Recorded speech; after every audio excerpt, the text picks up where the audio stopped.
Hello everyone, and thank you for coming back to my YouTube channel. This is Ray Condor speaking, also known as Ray Condor. I have a very special video for you guys. This is how to make a special dish from my region of the country, El Valle del Cauca, the Cauca Valley. This is called sudado de pollo, which means chicken, sweat of the chicken. It's basically a type of chicken cooked in its own broth. Other variations may exist in the different regions of Colombia. Some may not have it at all. Other countries may have something similar to it. I have heard in Puerto Rico, maybe in Cuba, call it pollo guisado. I have heard of it called pollo guisado in Cartagena in the northern coast of Colombia. For those who don't have access to the same ingredients, I'm going to show you how to make the most authentic dishes possible and to use substitutions. Again, I hope you appreciate this. I want to show the world who don't have access to come to Colombia, or maybe want to know a little bit more and expand their minds of our traditions, our culture, and our cooking.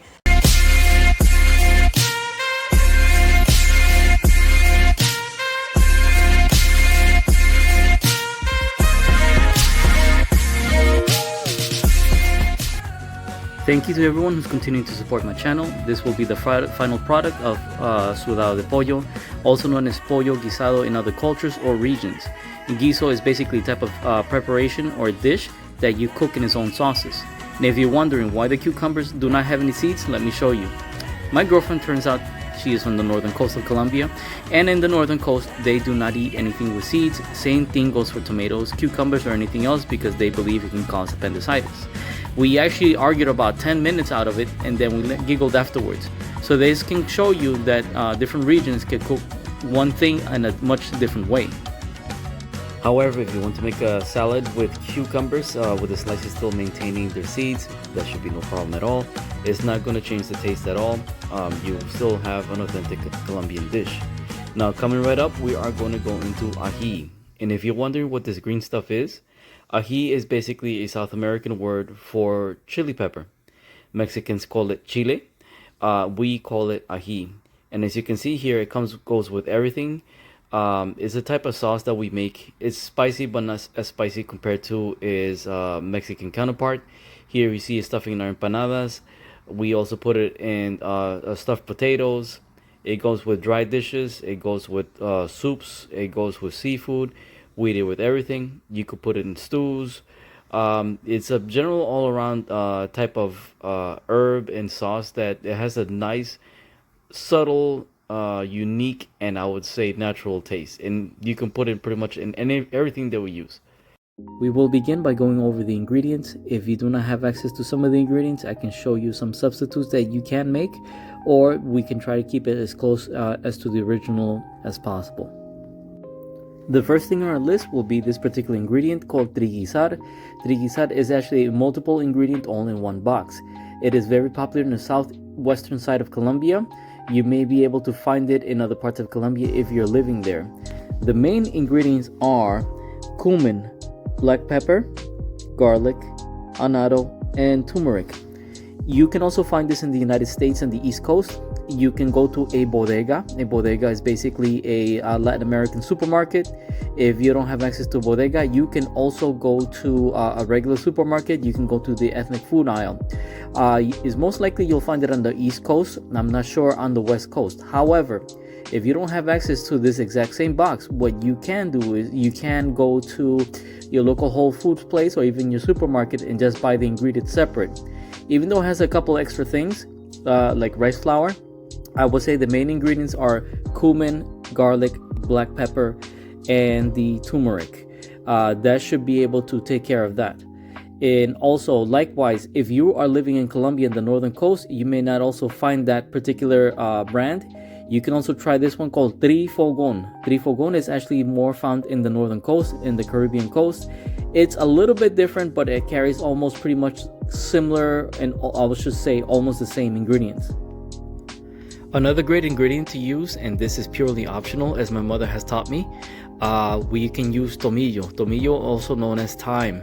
Thyme is a very popular ingredient. It's a very popular herb found in the United States. You should be able to find it anywhere, and it adds a lot of flavor. I love to use it a lot in the sudado that we're going to be making with the chicken. Next up is the Worcestershire sauce. We call this salsa negra or salsa inglesa, which means either black sauce or English sauce. The next ingredient will be onions, tomatoes, green onions,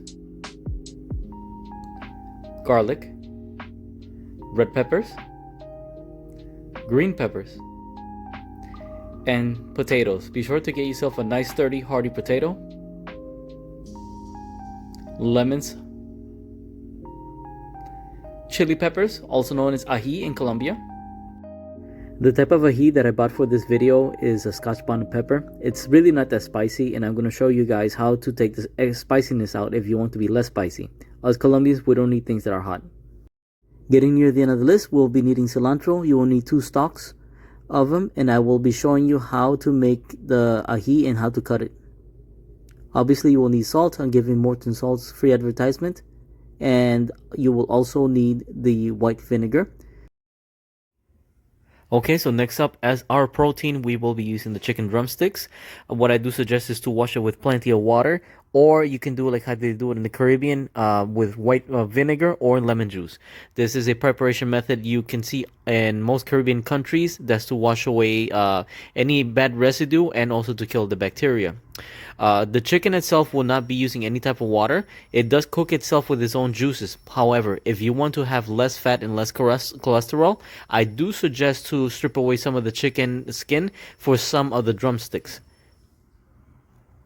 Take the chicken and put it in the pot first. Make sure it is at the bottom.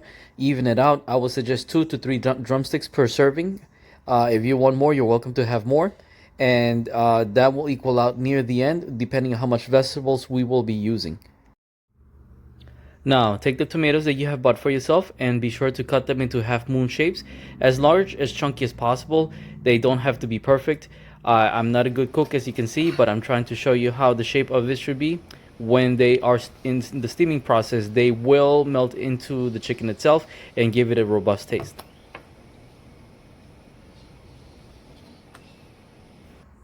The garlic that you have bought before, take 1 or 2 cloves and smash it with a knife to strip away the skin.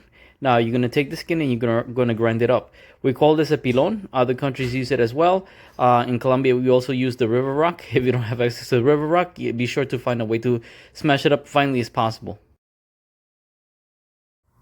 Now you're going to take the green pepper and the red pepper, and you're going to take about 1/4 of each, and you're going to cut into thin, long strips. Green peppers tend to have a bitter taste, and the red peppers tend to have a sweeter flavor, so I would suggest to balance it out to use more of the red than the green. Okay, so for the next section, I've lost my video on how to cut an onion, but don't worry guys, I'm going to show you how to do it. We're going to do steps 1, 2, and 3 of these boxes. So if you do not know how to cut, don't you worry, I'm going to show you what it's going to look like. If you see on the bottom where it says slice, that is exactly what we're going for.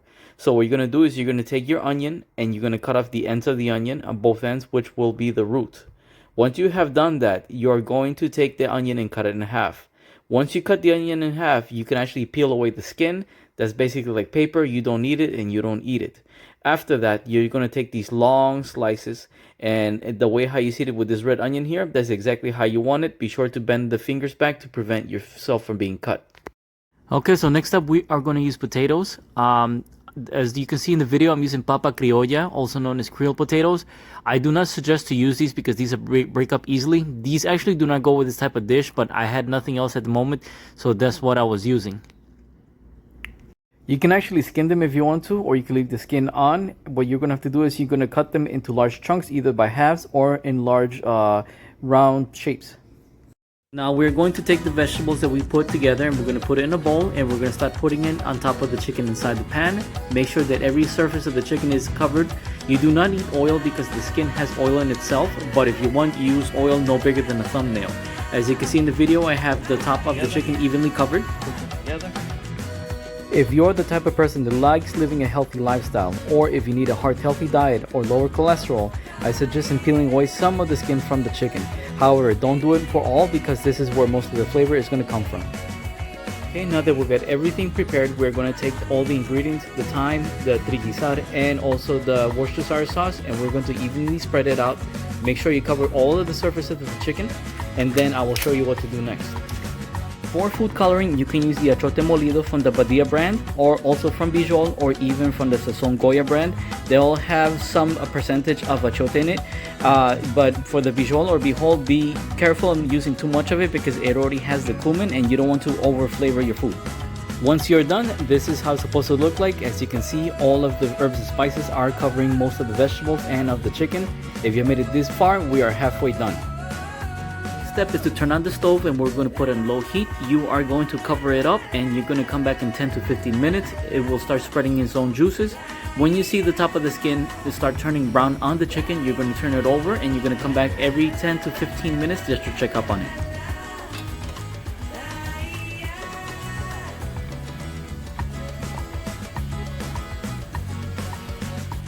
The last step will be the cilantro, which we will add to the dish and also will be used for other things. With the cilantro, make sure that you keep the stalks because most of the flavor is in the stalks. What we're going to do is we're going to bend. You're going to take the knife and you're going to cut it as short as possible. It has to be as tiny as possible. Take the potatoes and put them in a pot with water. You will add a little bit of salt and you will also add the trigisada in it, just not too much. Just add to your liking. After boiling for about 10 to 15 minutes, you will stick a fork in them to see if they're soft. If you can go all the way to the center, they are ready, and you will actually take the potatoes and some of the broth and pour it into the chicken. If you feel that you have overcooked the chicken, don't worry, this will add moisture to the chicken. When the chicken is almost done cooking, you are going to put the heat on the lowest setting and you're going to spread the cilantro on the top. And she put on top with aroma for flavor. Even though it's not completely done yet, it should be okay. Usually if it's too much heat, it's going to destroy the cilantro. But it's not good. Any minute now. I need more color on it. In the remaining tomatoes, we're going to start the process of making the ají. You're going to cut them as small as possible, and if you don't want that, you can use a mincer or you can put them in the blender. You want to get as small as possible. When you have come to this point or smaller, you are doing a good job. Take the ají that you have just bought and you're going to cut off the head. We're going to remove the seeds because that is actually the part that burns the most, and I don't want this to be too spicy. Colombians don't eat foods that are that spicy. If this is your first time, if you're a beginner, or if you cannot handle the heat, what I do suggest is to use gloves. As you can see the seeds right here, that's the hardest part of the chili pepper, or should I say the ají. I am washing it out and rinsing it with water.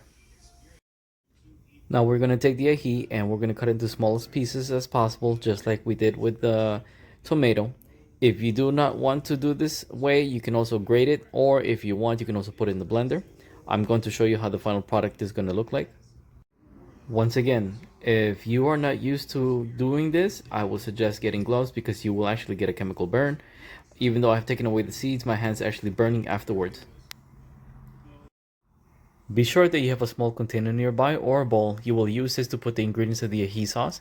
As you can see here, this is the ají that I was trying to mince by hand. Once again, we're going to take the green onion and we're going to do the exact same thing. We are going to dice it into small pieces. Once we have diced the small pieces, we're going to put it in the container also.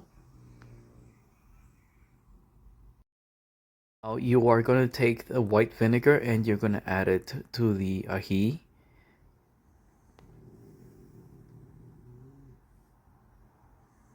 After that, you will just add a little bit of oil, not too much. You will take a lemon, either one or two, and you're going to squeeze the lemon juice in it. If you're wondering what those pieces are, the dark stuff in the ají is, that's actually cilantro. I ran out of cilantro, so I had to use whatever I had while I was on vacation, and I found this dried cilantro here, and a little bit of salt. Okay, be very sure to add a very good portion of the cilantro to the bowl. Do not throw away the stalks, not just the leaves. The stalk is where the body is, where the most of the flavor is. And once you put it into the bowl, you can add a little bit of water to make it soupy like this. And this will be the final product. Finally, no Colombian dish is good without the rice. Please make the rice of your choice and you will make the salad to accompany it. Also, be sure to add the aguacate. If you do not know, aguacate is what other people call avocado. That's just what we call it in South America and certain parts of Central America. Well, here it is, chicken sudado. As I promised, have fun and I hope you enjoyed this video.